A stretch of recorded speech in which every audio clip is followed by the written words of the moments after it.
Hey everybody, I thought I'd do an end of the year 3D printing hobby video. Been kind of busy lately. Lila's here. She just woke up from a nap. Tearing up the box that's holding all my full bare Prusa black oxide parts. Lolly, say hi to everybody out there.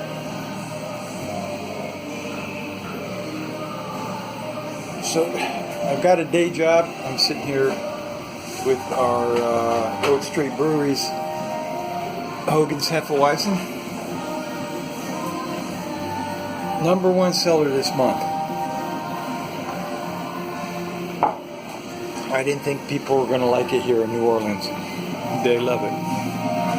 So, brewery's doing pretty good. Got some kegs to wash. Water treatment plant. I got everything worked out.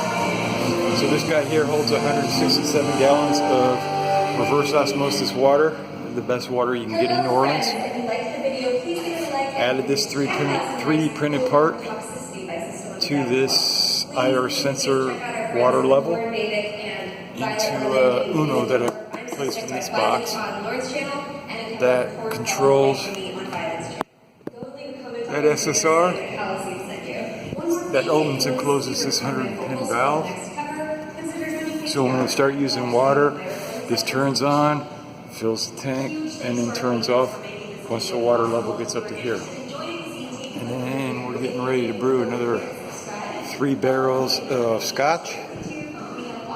And then we'll use those others. So the brewery's 20 barrels, plus we've got 1 keg each of the pilot breweries, 2 of them for trials, and then all the grain and keg storage. And then for 3D printing, menu bar.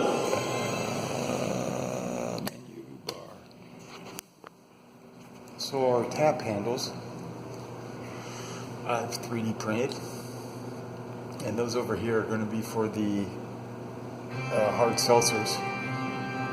And the first one is the root beer for kids, and then our 10 beers on tap.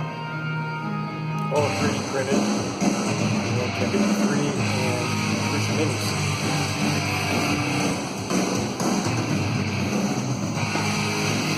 This is my office, so we've got the special filament bear, 2 bears, and 2 minis. And this is what I've been working on this week. A bunch of new starter set dungeon tiles. I'm reprinting them for 2 reasons.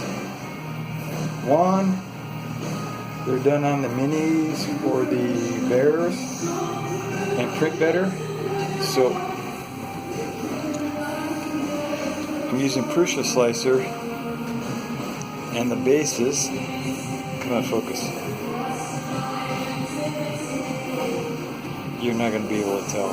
Those are printed at 0.3, and then the rest of it is 2. Unlike what happens on the Ender, the 0.3 doesn't look ugly on the Prusas. And we got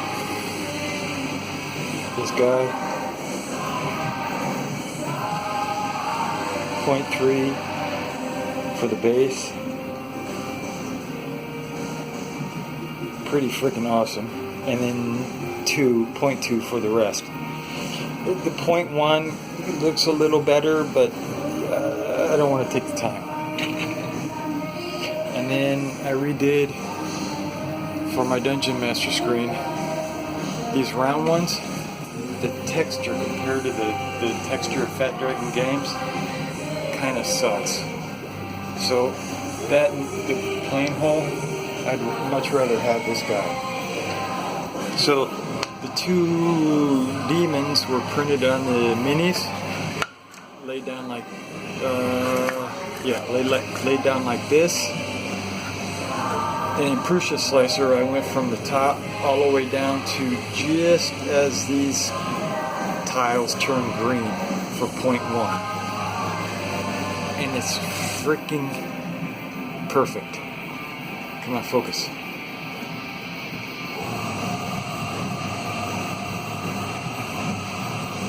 You can see a little bit of the layer lines, but as soon as I prime it, they're going to disappear. And then these big guys here were done on the MK3S's, well, the bears. Look good.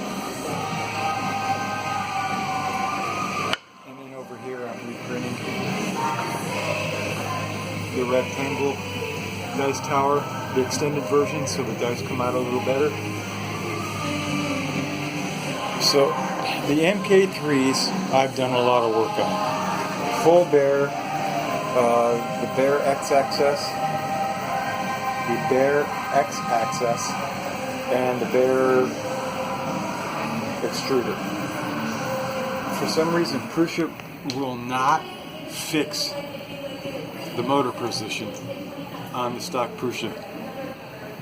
On the stock Prusa, the filament comes in, the gears are off-centered, so that it has to go around and then come back. And that's why people are putting fans, heat sinks, and all that junk on the extruder motor. I don't have that. I can touch this. It's barely warm. The reason being, Greg got it to the filament goes right straight through the gear into the extruder. No binding, no heat. So I stuck with that. And then, I took it out of this, put it in a cabinet. So this one here, this full bear, I use for, well, right now I'm printing PLA because I want more Fat Dragon Games Dungeon tiles, and we'll get back to why I'm reprinting them. And it does ABS, TPU, nylon, PETG, PEG carbon fiber. Basically the ABS and ASA, I can close these doors and it prints without any warping. So that's that one. And then these two, I edited this part so it comes out further. And now the spool holder's on the side of the extrusion. And the main reason I went with this over the stock MK3, you can't move this frame. Not at all. And then I got the reverse Bowden tube, so when you have the regular filament holder up top here, as the extruder pulls it, it can lift the extruder body and tilt it. With the reverse Bowden, it can't do that. So these three printers, and they're quiet. The reason they're quiet is this one here and this one here on the X-axis. I replaced the bearings with the new Prusa Mitsumi bearings at $7.25 a part, instead of the crap ones that ship with the original kits. Anybody that gets an MK3S Plus, I think they come with the Mitsumis, and they got rid of these U-clamps that people were over tightening. I don't have that problem here because I'm using the bearing carriers, which are printed out of ABS, which are plastic. My Y-axis hasn't been noisy. The X-axis, as it flies back and forth when it's doing 120 millimeters infill, well, 80 millimeters, rattles. With the Mitsumi bearings, it doesn't happen. And then, so I originally got, a couple months ago when they came out with the Super Penda, I got a little pissed that the two-piece kit, they raised to $179. And now they have a mini, you have to put everything together.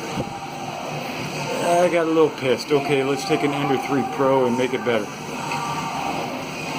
I freaking hate the Creality hot end.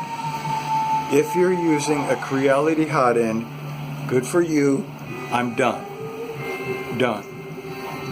The money I spent to update the Ender 3 Pro to a 32-bit So an Ender 3 V2, if somebody wants to send me one, maybe I'll try it, but it still has that crap hot end.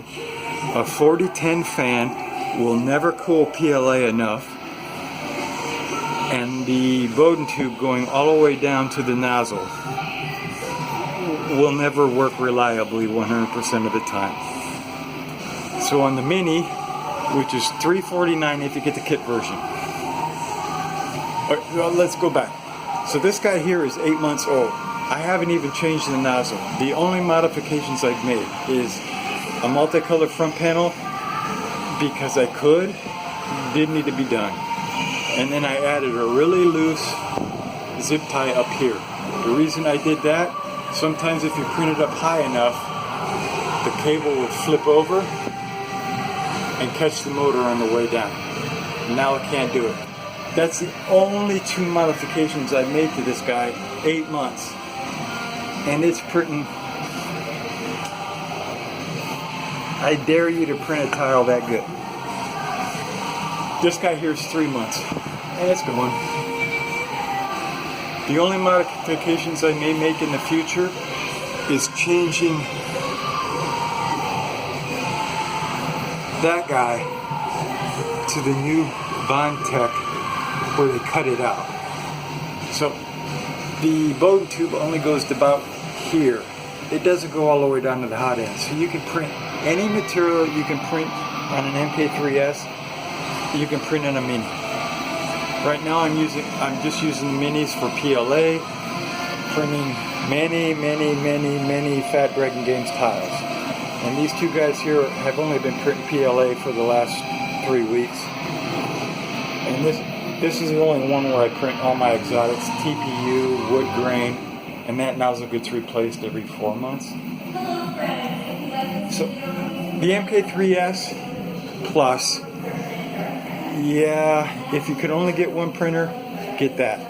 But if you need more, and I recommend you need more if you want to do dungeon tiles to keep up, get the Mini. This will handle 3x3 tiles just as much as the Prusa MK3S. It will handle multi-material, and I've actually got the bed for one if I wanted to do all the exotic materials, but why when I've got this guy here? So I gave up on the Enders until they come out with a real hot end that Bowden tube doesn't go all the way down to the nozzle. I'm not going back. But this guy's been 8 months. I haven't replaced the nozzle. I haven't had a clog. Now the new Super Pinda, I might get for these two guys, because once a month I have to change the Z a little bit, because this doesn't have the thermistor in it, like the Pinda V2. This is just a regular Pinda. That's what I got angry about, and then I thought, well, this guy's been going 8 months. Once a month, I readjust the Z, and I'm done. The Pinda V2, I haven't had any problems on the Prusas. The MK3, well, the full bears now. They're not MK3Ss.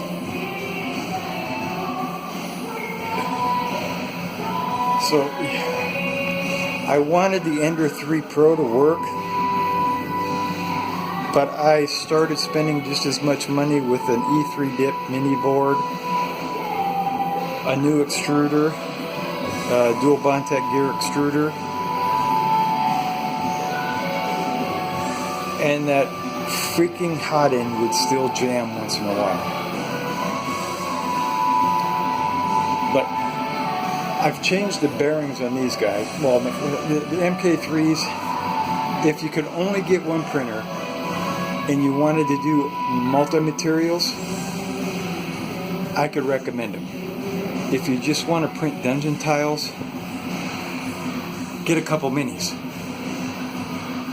You'll output more tiles than you can with one of these, and you can get 3, 6, almost 3 of these for the price of one of these. And those stock, they're nice, but I spend a little more money on the full bear kits and printing some parts and playing with them. these 3 and those 2, I'm done. I'm done for the rest of my life. I've got spare extruder parts, other parts. I'm done, and I don't have to muck with it. So, and the Prusa software, which works on the Ender 3, if you want to play with it, you can tweak in a profile. Being able to say, okay, go 0.2 up to this guy, and then 0.1 up here, it's so much easier and so much better and so much faster than the variable layer height of Cura. Now, if your Ender 3 is working, go with it. But that guy's been going 8 months. I haven't touched it, and it's still going and printing that quality. I haven't even changed the nozzle. I'm done trying to build cool printers when these printers work. Ender 3 V2. Are you going to get automatic bed leveling like the MK3S Plus or the Prusa Mini Plus, which comes with the Super Pinda already? Get the kit, $349, put it together, and you're done.